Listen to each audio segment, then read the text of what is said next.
Bom dia, boa tarde, boa noite. Aqui a gente começa com a nossa segunda aula, né? É a sequência ainda no tópico um, sequência lá da parte que a gente faz uma introdução ao que é a teoria da evolução, teorias pré-darwinianas, um pouco da noção sobre o que que o Darwin falou e algumas variantes da teoria da evolução.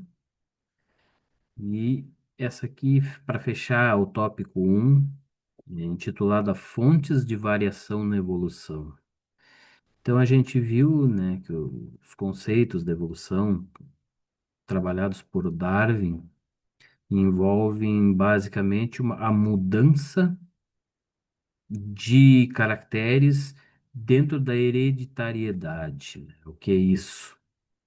A mudança de condições ao longo das gerações, né? Quando se passam muitas gerações e um caractere ele é benéfico, ele é passado à frente, né?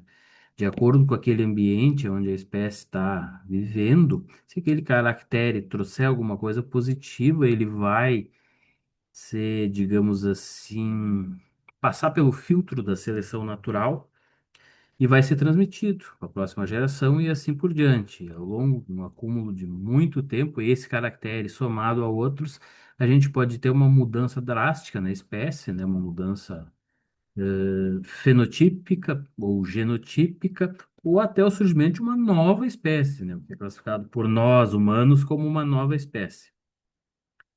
Só que para a evolução trabalhar, ela precisa ter variação. O que que é isso? Precisa ter uma gama muito grande de novos caracteres, digamos assim, uma gama muito grande de novos tipos daquele organismo, seja microscópicos, macroscópicos, seja a nível genético, a nível fenotípico. Quanto mais tiver de variação naquela espécie, naqueles indivíduos, naquela população, mais a evolução vai trabalhar, mais ela vai aparar as arestas e vai resultar nessas modificações e vai culminar no conceito principal da evolução, que é descendência com modificação. Para ocorrer essa modificação, lembrem, não necessariamente uma ideia de progressismo, né? Não necessariamente uma coisa que vá sempre melhorando, mas uma coisa que melhor se adapte ao ambiente. Então, quanto mais variação houver, mais a evolução vai trabalhar. Então, aqui nesse tópico um, a gente fecha com uma passada para as principais fontes de variação que ocorrem na evolução.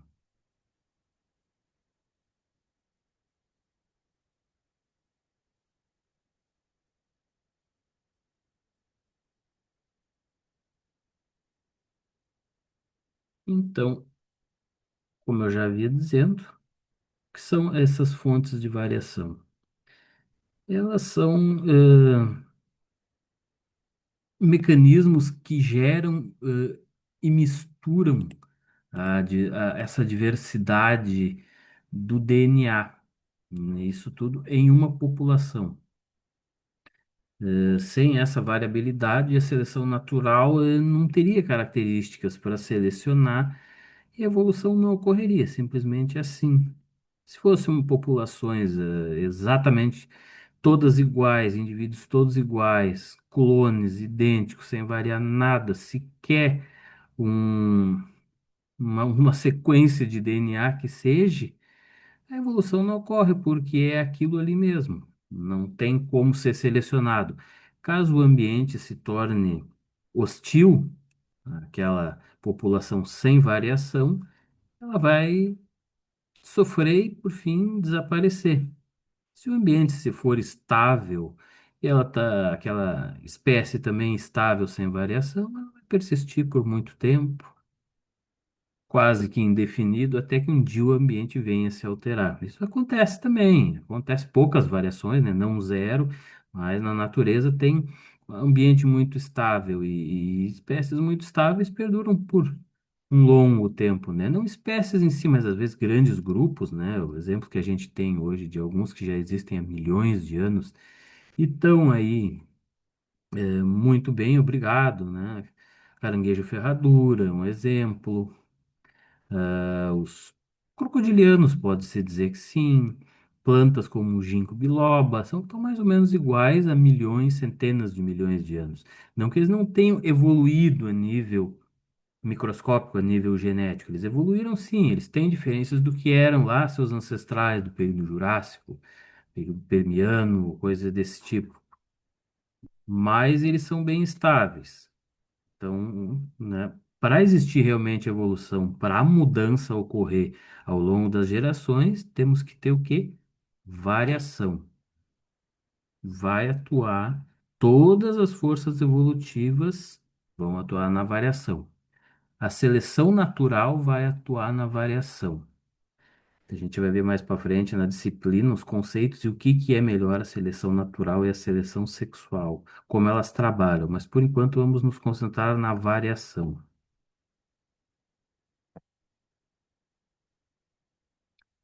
Quais são os tipos principais, né, de variação?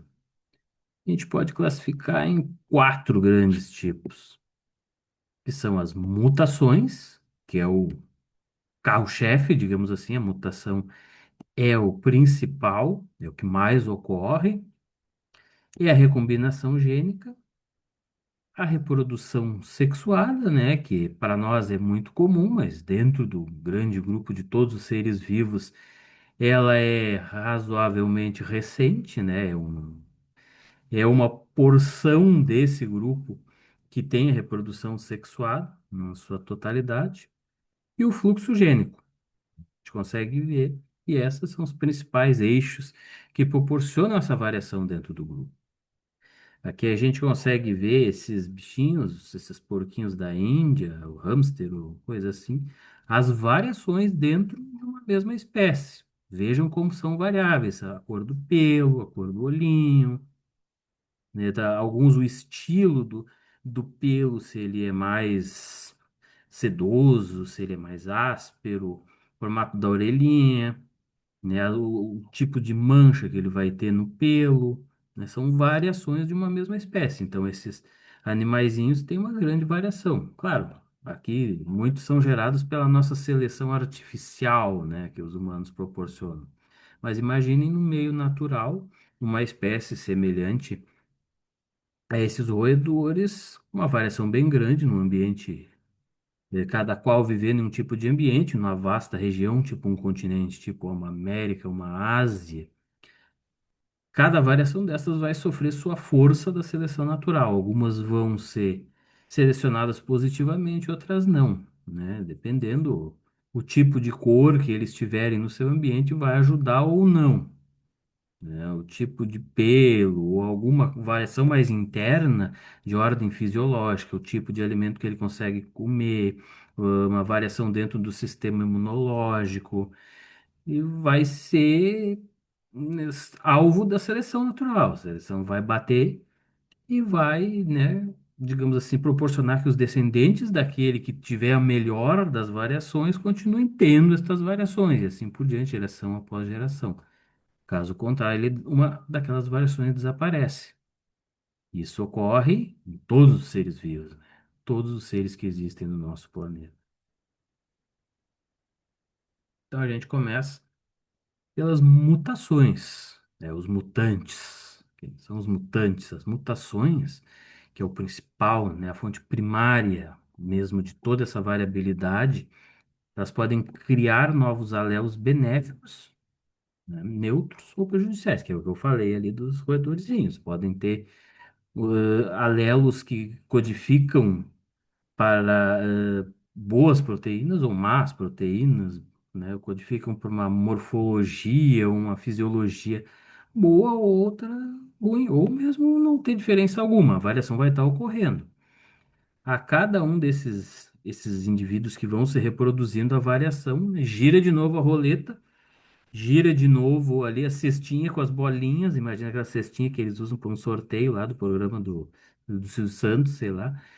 E a variação, quando cai, ela pode ser uma dessas, pode ser benéfica, neutra ou prejudicial. Então, o que são mutações? São alterações ou modificações súbitas em genes, que são sequências de nucleotídeos, né, quando altera a estrutura do DNA, ou nos cromossomos, quando alteram a estrutura ou o número de cromossomos. E que pode acarretar uma variação hereditária, né, caso sejam benéficas, caso, né, sejam caiam de passar para os seus descendentes, se são hereditárias, vão aparecer novamente lá na geração subsequente. Então, pode ser, mutações elas podem ocorrer em genes ou em cromossomos, como a gente já vai ver. Tipos de mutação, né? Como eu falei, podem ocorrer no DNA ou nos cromossomos. No DNA, elas podem ter variantes de um único nucleotídeo, né? Muda ali uma daquela sequência de pares de base, muda uma timina, uma guanina, uma citosina e tá pronto.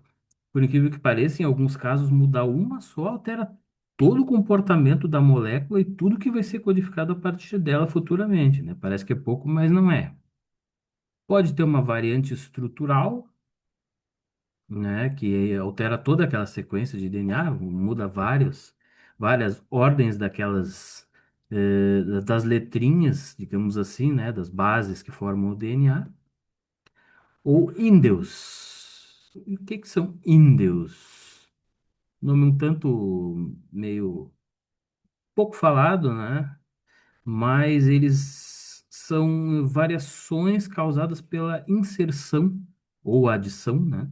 Ou deleção, que é uma remoção, de um ou mais nucleotídeos nessa sequência de DNA. Eu não me lembro de ter visto esse nome lá quando eu fiz as disciplinas de genética, há um tempo atrás.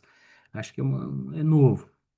Mas, então, basicamente é isso. Se entra uma sequência ou mais nucleotídeos ali naquela sequência básica de DNA, é um indel. Imagina a alteração nas bases, alteração nas sequências de letrinhas. A, T, G, G, G, C, C, A, T, T. Entra um novo ali na jogada, um C, C, G, G, T, A, sei lá, e acaba que é um indel. E os outros tipos de mutação são cromossômicas. Elas podem ser numéricas, né, números de cromossomos diminui ou aumenta, ou estruturais, altera a estrutura ali, a formação, aquela enroladinho do cromossomo pode ser alterado. Pode trocar alguma posição ali dentro daquela estrutura básica do cromossomo. Algumas das mutações nos genes, eu trouxe alguns exemplos, uns menos, outros mais conhecidos, para a gente entender o que que é uma mutação genética, o que que ela pode acarretar. Uma clássica e antiga é a origem dos nossos dedos. Nem sempre nossos dedos foram assim, com esses 5 dedinhos que a gente conhece para os humanos, né? No passado, né, quando se transicionou para os tetrápodes terrestres, os primeiros eles tinham vários dedos, ainda originados lá a partir dos lepidotríquios das nadadeiras dos peixes. Chegavam a ter 8, 10 dedinhos em cada uma das mãos, aqueles primeiros bichos semelhantes a anfíbios, tetrápodes basais que rastejavam pelas os locais alagadiços lá do período carbonífero, né? Então, ocorreram mutações nessa ordem e número de dedos, principalmente nos genes que a gente conhece hoje como ROX, e ROXD, e esses números começaram a variar, número de dedos, até que em algum momento se estabeleceu em 5. Foi selecionado positivamente para 5 dedos, que é o que a gente tem como base em todos os vertebrados terrestres. O principal, de alguma forma, foi a melhor forma que persistiu. Aqueles animais antigos com vários dedos acabaram extintos, talvez não por causa tanto dos dedos, mas por alguma forma e mais prática, os 5 dedos reinaram como uma mutação benéfica, que foi passada à frente para vários grupos aqui, como a gente pode ver nesse cladograma.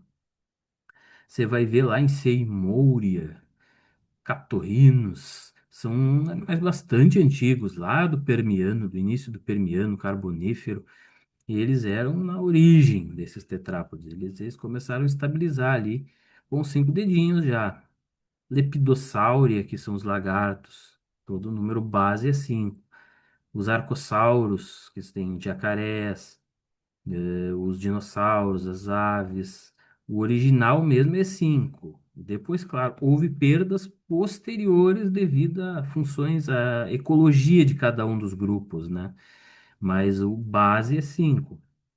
A gente vai ter dentro do grande grupo dos sinápsidos, onde que inclui os mamíferos, que inclui nós também, os 5 dedos. Então, é uma mutação lá no passado que foi passada à frente para estabelecer os 5 dedos. Agora vejam isso. Notícia desta semana, né? Um gatinho que nasceu lá nos Estados Unidos. Com quantos dedos ali? Veja só, 29 dedos, contando tudo. Ele bateu o recorde de número de dedos. Entrou até pro Guinness Record. Tantos deu o gato com mais dedos que já nasceu. Isso faz pouco tempo. Isso se chama o quê? Polidactilia, vários dedos. Que são mutações aonde? Lá nos genes. Ali aqueles genes mais comuns, GL3, SHH, que é um gene muito importante, também conhecido como Sonic Hedgehog. Talvez vocês tenham visto isso na disciplina de genética. E principalmente ali o ROX D13, lá dos genes ROX, do início, do surgimento dos tetrápodes. É uma pequena falha que resultou nesse mesmo processo. E lá foi o gato com vários dedinhos em cada mão ali. Tem que contar para quando chega a ter 6, 7, 1, 2, 3, 4. Tem vários dedos em cada uma das patinhas. Então, isso é uma coisa, uma mutação que ocorreu que às vezes reverte.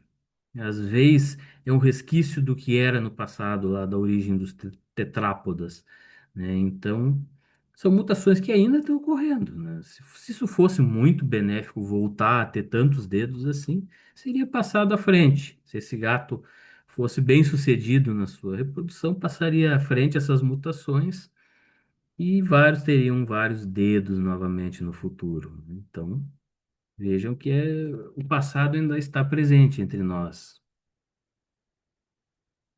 E essa aqui também é muito interessante, é uma outra mutação no gene LMBR1. Essas são nos dedinhos dos caninos. Essa dá para fazer o tema em casa. Dá para vocês fazer até com os alunos de vocês essa pequena brincadeira. Veja só. Essas fotos aqui são dos meus cachorros, à exceção daquele lobo ali. O que é isso? É o chamado dedo de lobo, né? Que é um dígito extra, né? O dígito 1, né? Que é esse aqui. Dígito 1, que é o nosso polegar. Se a gente olhar nas patas traseiras dos cachorros, vai ter, a grande maioria vai ter 4 dedinhos, que são esses 4 aqui. O 1 desapareceu. Tinha lá nos lobos, mais antigo, tinha 5, né? O padrão 5. Só que a maioria dos cães modernos acaba que perdeu, não teve funcionalidade, perdeu o dígito 1. Mas só que alguns acontece uma falha ali nessa mutação desse gene que ele teve, ele foi desativado para perder esse dedinho e ele volta, um resquício evolutivo. E alguns cachorros têm nas patas traseiras, nas duas patas traseiras, tem esse dedinho. Alguns têm um só, numa só das patas, e a maioria não tem. Esses meus aqui, 3 cachorros, né? Um desses até já morreu. E 2 deles não tem nada. Vocês podem ver, os dois de cima não tem nada, não tem o dedinho do lobo. Já o outro de baixo, ele tem um dedinho extra ali, né? Eu tirei a foto e circulei, que é o mesmo dedinho lá do lobo. Então, é o dedo de lobo. Então, procurem nos cachorros de vocês, quem tem, nas patinhas traseiras, se tem ou não tem o dedo do lobo, e depois me digam. Dá para fazer essa brincadeira com os alunos na escola também, procurar nos seus cachorrinhos. Então, mutação a nível de gene. E às vezes as mutações são meio que maléficas. Tem umas que não fazem muita diferença, como o dedo do lobo, as benéficas lá na estabilização dos dedos. E essa aqui ela é uma mutação que não faz bem, né? A gente tem como para nós uma malformação. Do ponto de vista evolutivo, é uma mutação no gene SHH, que aí acaba que bagunça a situação, dá uma formação anormal no eixo dorso-ventral em qualquer um dos vertebrados. Né? Que tivesse problema, essa mutação, uma mutação deletéria, nociva, vai acarretar uma má formação, por vezes grave, e na grande maioria o organismo se torna inviável, né? Ele não consegue muitas vezes nem nascer. Tem alguns casos que a gente vê em humanos, aqui é um museu que tem na Holanda, se eu não me engano. Alguns bebês humanos nasceram com ciclopia, né, que é um olho só, né, centralizado, né, no crânio. Outras formações, né, da ordem da coluna, coluna bífida, e outros problemas que são deletérios, eles não passam muito à frente, eles surgem de forma aleatória, é um problema ali na codificação, uma mutação errônea, mas não passam à frente porque o organismo se torna inviável. Esse caso aqui é a que chama holoprosencefalia, problema no gene SHH. Uma outra mutação famosa aqui que a gente tem é, na nossa espécie, uma mutação meio que benéfica. Pode-se dizer que é benéfica. No gene LCT, ele é desligado à medida que a gente se torna adulto, a gente deixa de mamar, né, de beber o leite materno, né, o nosso leite natural, e chega lá em algum momento, o gene desliga, você não consegue mais. O natural é não tomar mais leite na fase adulta. Tomar leite começa a fazer, dar problema, dá mal, intolerância à lactose, não tem mais a enzima lactase que digere aquele leite ali e aí você acaba não conseguindo mais. Só que em algum momento na humanidade, cerca de 10 mil anos atrás, surge uma mutação que impede esse desligamento natural. E aí o LCT continua muito bem, obrigado, e produz a lactase no nosso intestino delgado, né? E a gente continua digerindo leite. Né? Mutações ali como polimorfismo tal, mantém a produção da enzima ativa na vida adulta. Sem essa mutação, ocorre a redução natural da enzima e causa intolerância.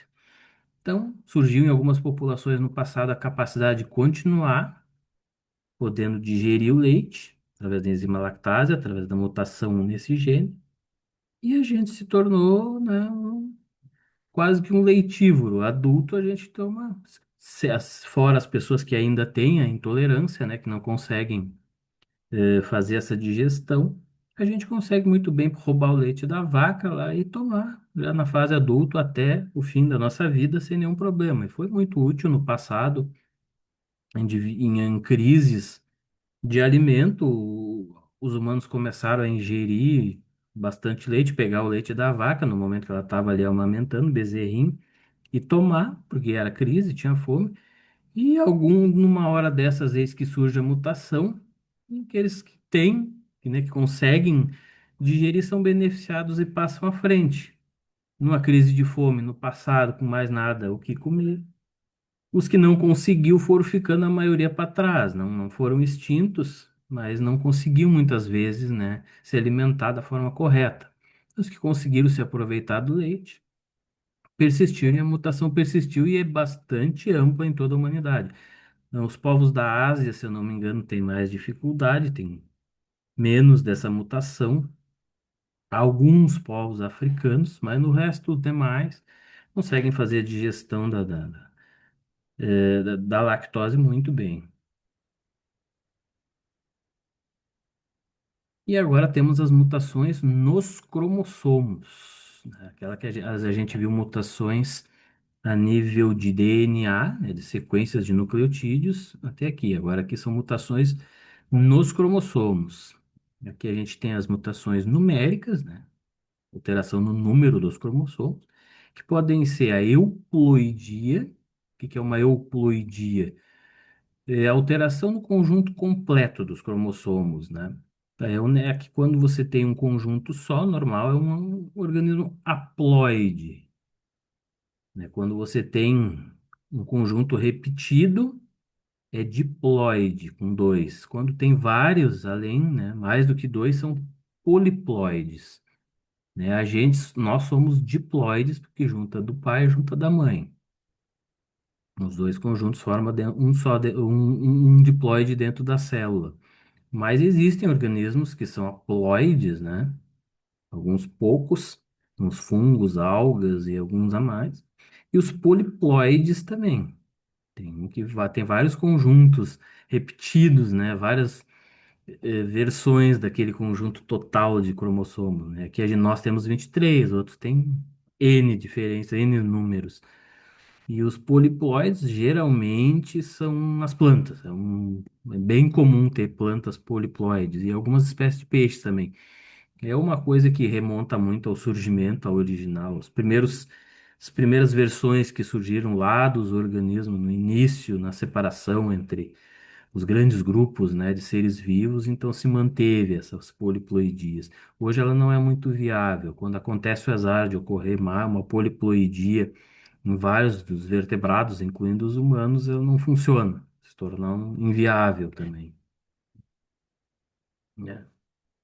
Um outro exemplo são a aneuploidia, que é o que que ela é? Ela é o aumento ou ela é a perda de um ou poucos cromossomos, não é o conjunto completo, como era a euploidia, né? Todo conjunto ali, toda kit de cromossomos sofre uma duplicação ou triplicação.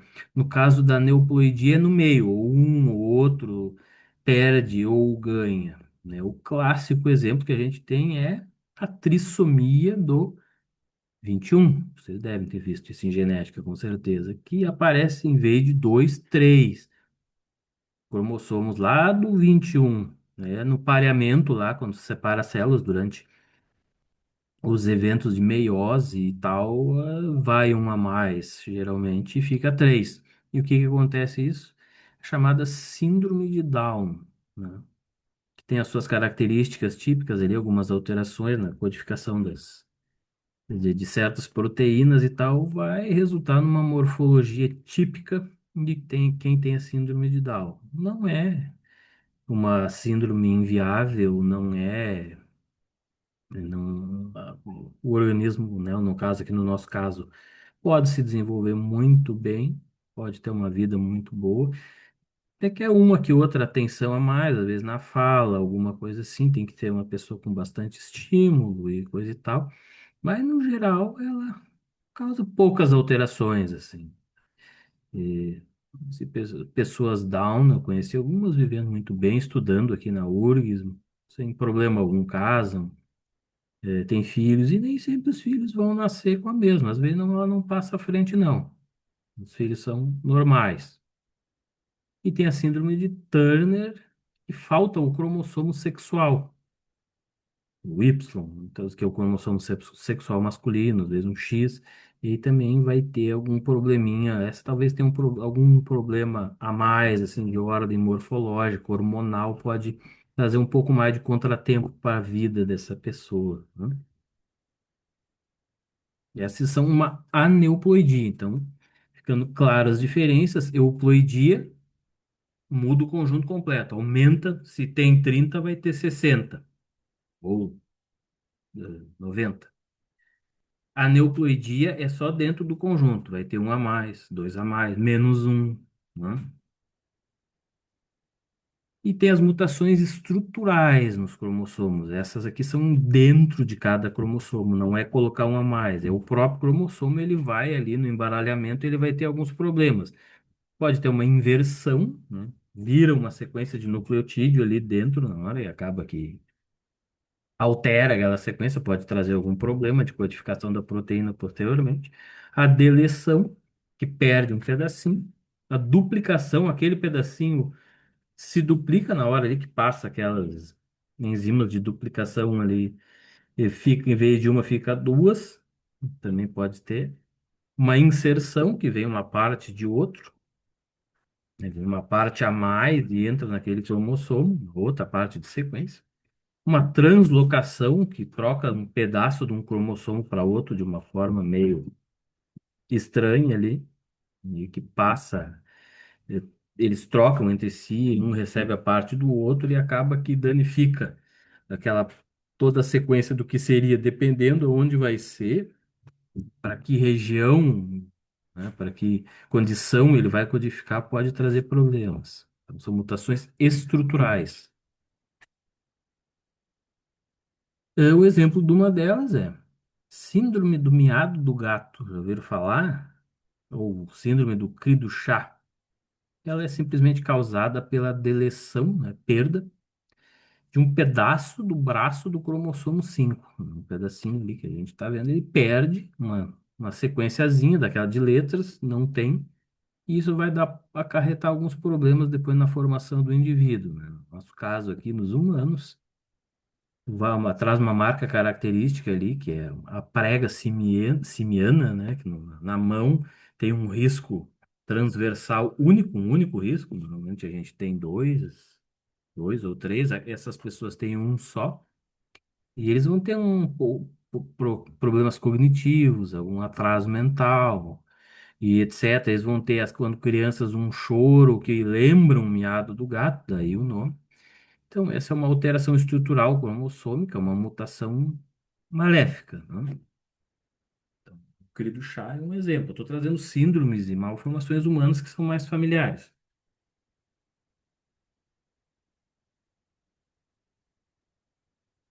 Essas foram as mutações até aqui. A fonte primária que vai, elas vão aparecer novamente ao longo da nossa disciplina. E eu trazer mais exemplos de mutações e coisas interessantes, a gente vai entendendo melhor. Uma outra fonte de variação é a recombinação gênica, que é basicamente a mistura de pedaços de DNA entre os dois cromossomos, né, ou mesmo moléculas. É um processo que cria novas combinações desses genes, né, e embaralha as características, e que já existem nos pais, e pode gerar grande diferença física e biológica nos seres vivos da mesma espécie. É o que acontece simplesmente na reprodução sexuada. O que acontece ali na mistura, na fecundação. Pode acontecer uma recombinação dessas partes do DNA que vai gerar uma diferença. Isso está acontecendo seguidamente entre nós, né, nos humanos. Às vezes você tem uma combinação de pegar um exemplo da morfologia craniana dos humanos. Você vai ter uma combinação da parte de cima, a parte maxilar aqui, digamos assim, de o pai ou a mãe, e a mandíbula vem por outra parte, por outro gene, e ela vem do seu pai ou da sua mãe. E isso acaba trazendo certas diferenças aqui entre de tamanho na mandíbula, maxila, e às vezes resulta em prognatismo, ou a pessoa fica mais dentuça, ou com a mandíbula muito grande para frente. É uma mistura de partes de DNA que vem do pai e da mãe, e pode acontecer isso, não traz grandes problemas, muitas vezes. É combinação gênica ali, a gente vê os dois cromossomos, e eles estão lá na hora do emparelhamento e troca, se recombina e troca uma partezinha com o outro, embaralha a coisa toda, e resulta lá nos cromátides alterados. Aí gera uma variação, aí vai jogar novamente joga para cima tudo e cai coisas diferentes, digamos assim. Podem ser benéficas, maléficas, neutras e assim por diante. Tem duas vias principais da recombinação. Uma é o crossing over, também chamado de permutação, e outra é a segregação independente. Isso é bem genética. Eu acho que vocês tiveram isso na disciplina de genética geral. Então, eu vou passar um pouco por cima, até porque não é minha área, não sou geneticista, né? Tudo por cima. Mas essa crossing over, ela ocorre lá na divisão celular durante a meiose, né? Os cromossomos do pai e da mãe ficam perto e trocam pedaços entre si, que é basicamente essa figura aqui, né? É o mais simples de todo, permuta entre partes dos cromossomos. E a segregação independente, quando os pares de cromossomos se separam de uma forma aleatória na formação dos óvulos e espermatozoides, se separam e depois se misturam, se acabam ali se escolhendo para dançar num baile de forma bem aleatória, né, e acabam gerando segregações independentes. Não. Mais uma vez, o crossing over bem fácil, né? Forma um quiasma. Depois lá estão eles com as suas partezinhas, os seus braços trocados e lembrando que ali são os- as bases, né? As sequências de DNA que é a base de tudo. É a receita, é o código que vai gerar a tua condição fisiológica ou morfológico, vai ser a partir daquilo ali. Pode ter, no meio disso pode ter algum problema ou não. Como que ocorre o crossing over? Figura didática. Quando não ocorre, durante a meiose 1 e a meiose 2, basicamente, e pode ali gerar essas variações das cromátides que vão ou não acarretar uma variação que vai ser testada depois pela evolução, pela seleção natural. Segregação independente dos alelos, então, dos cromossomos, é um processo que os pares de cromossomos homólogos se separam de forma aleatória durante a meiose, né? O modo de como um par desses se divide não afeta o outro. Faz com que os genes e cromossomos diferentes formem novas misturas nos gametas. Sempre isso, nova mistura, ou variação. E é com esse conceito que está lá na base da segunda lei de Mendel. Lembra do Mendel, quando ele viu as suas ervilhazinhas, ele viu as diferenças nas cores nas ervilhazinhas, e vem disso daqui, né? Novas misturas entre aquelas ervilhas verdes, amarelinhas e etc. vão resultar numa combinações aleatórias diferentes. Aí tem a questão do gene dominante, do gene recessivo. Quando é dominante, vai ter um predomínio de uma daquelas corzinhas. E aí o Mendel já vinha adiantando isso lá no século XIX, sem saber que existiam essa parte molecular que a gente só vê no microscópio, só vendo fazendo PCR hoje, né? Então, é uma coisa muito interessante que ele conseguiu isso, viu isso de forma tão simples, através das ervilhas, e essa importância da hereditariedade, como até um colega lembrou, né, ali na nossa primeira aula. É a reprodução sexuada que está por trás disso tudo, né? Que é o tipo de reprodução que envolve um ciclo de vida complexo, né? Os gametas ali que vão, de uma forma, os gametas são haploides, lembrando quando eles se separam na meiose, nossas células gaméticas têm ali a metade de uma forma bem aleatória, bem jogada, embaralhada do nosso DNA. E aí, quando ele se junta com um gameta lá de outra pessoa, quando juntam os dois, vai ter mais uma mistura e aí vai gerar mais variação, né? Então, um conjunto de cromossomos se combina com outro gameta para produzir um zigoto que desenvolve o organismo composto por células com dois conjuntos de cromossomos. Aí se torna o grande organismo diploide, que somos nós. Gametas são haploides e a nossa célula adulta é diploide.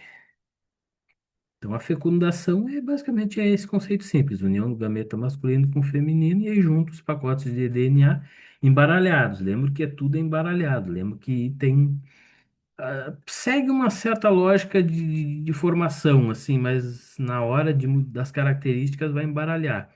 E aí que é o efeito mágico da evolução, aí que é interessante que o organismo quer, o organismo, parece que há uma tendência de fazer quanto mais variação, melhor, né? Uma tendência para variação, uma tendência para diversidade.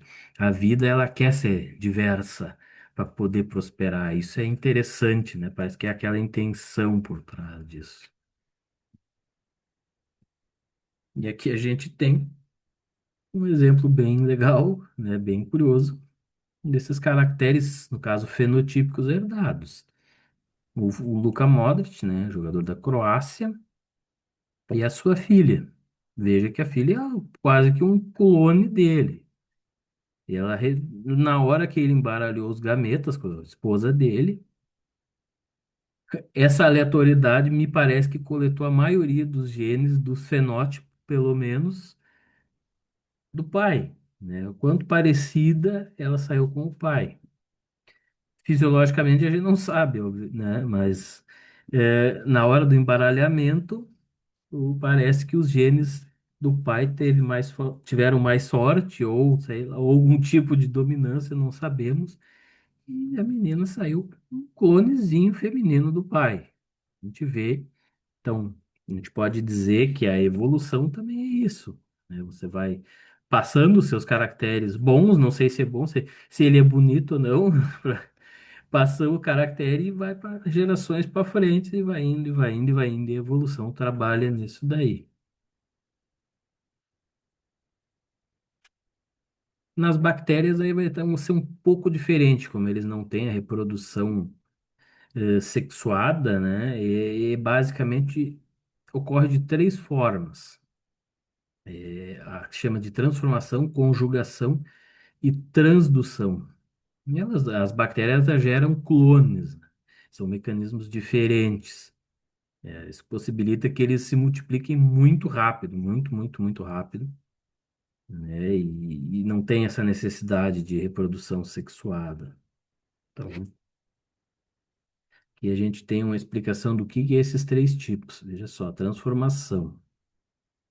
Então, a bactéria ela absorve pedaços de um DNA livre que estão espalhados no ambiente. Tem isso ainda, vindos de células mortas e decompostas. Veja só, tem já restos de células, outras bactérias que morreram.